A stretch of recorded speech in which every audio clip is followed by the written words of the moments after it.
آپ ہادیہ ای میگزین مضمون کی آڈیو ریڈ آؤٹ سماعت کر رہے ہیں۔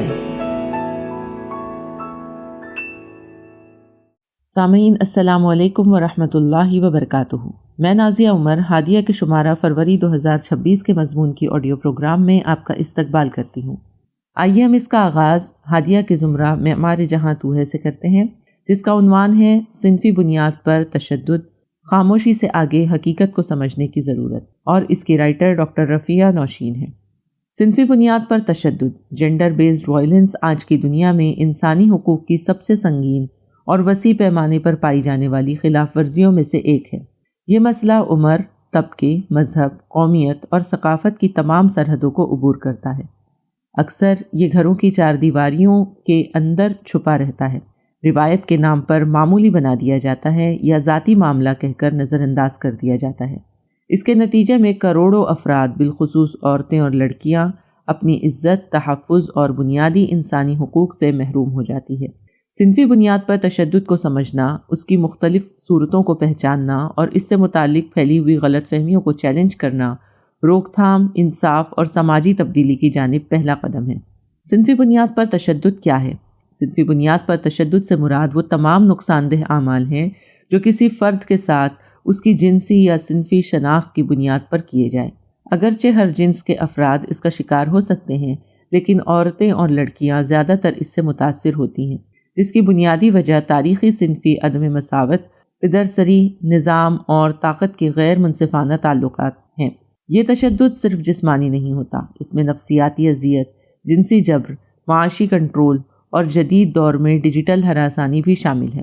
اس کے اثرات فرد تک محدود نہیں رہتے، بلکہ خاندان، معاشرہ اور پورے سماج پر مرتب ہوتے ہیں۔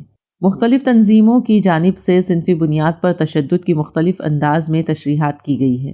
اقوام متحدہ کے 1993 کے اعلامیہ عورتوں کے خلاف تشدد کے خاتمے کے مطابق صنفی بنیاد پر تشدد سے مراد تشدد کا کوئی بھی ایسا عمل ہے جو عورتوں کے لیے جسمانی، جنسی یا نفسیاتی نقصان یا اذیت کا باعث بنے یا بننے کا اندیشہ رکھتا ہو، جس میں ایسے اعمال کی دھمکیاں، جبر یا آزادی سے منمانہ محروم کرنا شامل ہے، چاہے یہ عوامی زندگی میں ہو یا نجی زندگی میں۔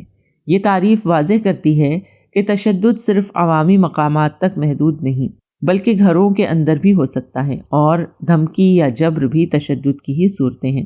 عالمی ادارہ صحت WHO کے مطابق صنفی بنیاد پر تشدد وہ تمام نقصان دہ اعمال ہیں جو افراد یا گروہوں کے خلاف ان کی جنس کی بنیاد پر کیے جائیں اور جن کی جڑیں صنفی عدم مساوات، طاقت کے غلط استعمال اور نقصان دہ سماجی رویوں میں ہوں۔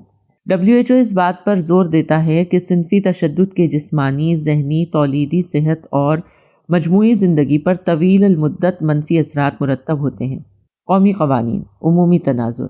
بیشتر ممالک میں صنفی بنیاد پر تشدد سے متعلق قوانین درج ذیل شعبوں کے تحت آتے ہیں: 1. گھریلو تشدد، 2. جنسی زیادتی اور عصمت دری، 3. کام کی جگہ پر ہراسانی، 4. انسانی اسمگلنگ، 5. سائبر جرائم اور آن لائن بدسلوکی۔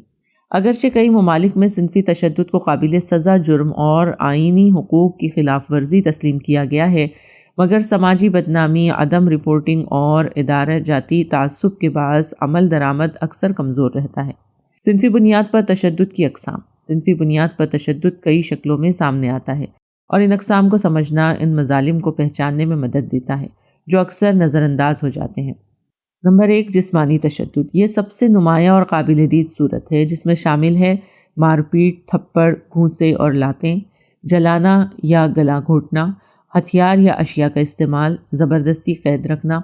اگرچہ جسمانی زخم نظر آ جاتے ہیں، مگر اس کے نفسیاتی اثرات کہیں زیادہ دیر پا ہوتے ہیں۔ نمبر 2، جنسی تشدد۔ جنسی تشدد جسمانی خود مختاری اور رضامندی کی صریح خلاف ورزی ہے، جس میں شامل ہے عصمت دری اور ازدواجی عصمت دری، جنسی حملہ اور دست درازی، زبردستی جنسی تعلق، جنسی استحصال اور اسمگلنگ، جنسی ہراسانی اور ناپسندیدہ جنسی پیش رفت۔ یہ تشدد گھروں، دفاتر، تعلیمی اداروں، جنگی علاقوں اور آن لائن پلیٹ فارمز پر بھی ہو سکتا ہے۔ نمبر 3، جذباتی اور نفسیاتی تشدد۔ اکثر کم اہم سمجھا جانے والا یہ تشدد انتہائی تباہ کن ثابت ہو سکتا ہے، جیسے توہین آمیز جملے، تضحیک اور مسلسل تنقید، نقصان یا ترک کرنے کی دھمکیاں، ذہنی کھیل، گیس لائٹنگ اور جوڑ توڑ، خاندان اور دوستوں سے الگ تھلگ کرنا۔ تشدد خود اعتمادی کو تباہ کر دیتا ہے اور ڈپریشن، بے چینی اور خودکشی کی خیالات کو جنم دے سکتا ہے۔ نمبر 4، معاشی تشدد۔ معاشی تشدد کسی فرد کی مالی خود مختاری کو سلب کرتا ہے، جس میں شامل ہے پیسے یا وسائل تک رسائی روکنا، تعلیم یا ملازمت سے منع کرنا، کمائی زبردستی چھین لینا، معاشی استحصال اور محرومی۔ یہ تشدد متاثرہ فرد کو تشدد بھرے رشتے میں قید رکھنے کا ذریعہ بن جاتا ہے۔ نمبر 5، ڈیجیٹل تشدد۔ ٹیکنالوجی کے بڑھتے استعمال کے ساتھ صنفی تشدد ڈیجیٹل دنیا تک پھیل چکا ہے، جس میں شامل ہے سائبر اسٹاکنگ اور آن لائن ہراسانی، تصاویر یا ویڈیوز کا بغیر اجازت پھیلانا، بلیک میلنگ اور دھمکیاں، سوشل میڈیا پر نفرت انگیز اور صنفی توہین آمیز زبان۔ ڈیجیٹل تشدد مسلسل عوامی اور دیرپا ہوتا ہے، جو اذیت کو کئی گنا بڑھا دیتا ہے۔ صنفی بنیاد پر تشدد، غلط فہمی۔ نمبر 1، یہ مسئلہ صرف غریب یا کم تعلیم یافتہ لوگوں میں ہوتا ہے۔ حقیقت، صنفی تشدد ہر طبقے، ہر پیشے اور ہر تعلیمی سطح پر پایا جاتا ہے۔ غلط فہمی نمبر 2، اگر تشدد واقعی سنگین ہوتا تو متاثرہ شخص چھوڑ دیتا۔ حقیقت، تشدد سے نکلنا آسان نہیں ہوتا۔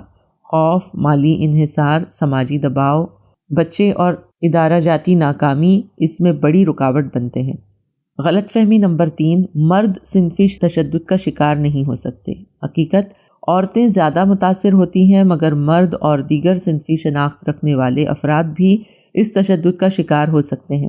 غلط فہمی نمبر 4، یہ گھریلو معاملہ ہے، باہر والوں کو مداخلت نہیں کرنی چاہیے۔ حقیقت، صنفی تشدد ایک سنگین انسانی حقوق کا مسئلہ اور سماجی ذمہ داری ہے۔ غلط فہمی نمبر 5، جھوٹے الزامات عام ہوتے ہیں۔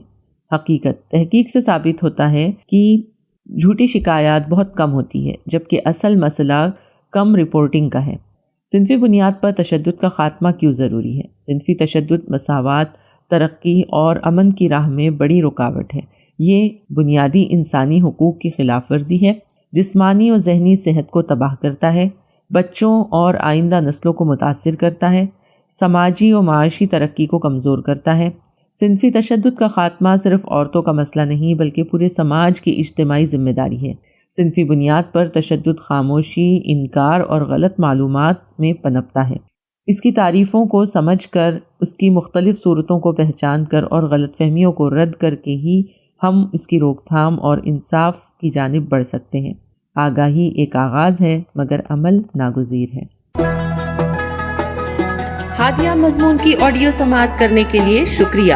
امید ہے کہ آپ کو پسند آیا ہوگا۔ ہمیں آپ کے مشورے کا انتظار رہے گا۔ اپنا مشورہ، تبصرہ اور مضامین editor@hadia.in پر ارسال کریں اور ہادیہ ای میگزین کے مضامین کو پڑھنے کے لیے ویب سائٹ www.hadia.in سبسکرائب کریں۔ انشاءاللہ ہم اگلے ہادیہ ای میگزین کے شمارے سے دلچسپ مضامین کی آڈیو لے کر حاضر ہوں گے۔ تب تک کے لیے اجازت، اللہ حافظ۔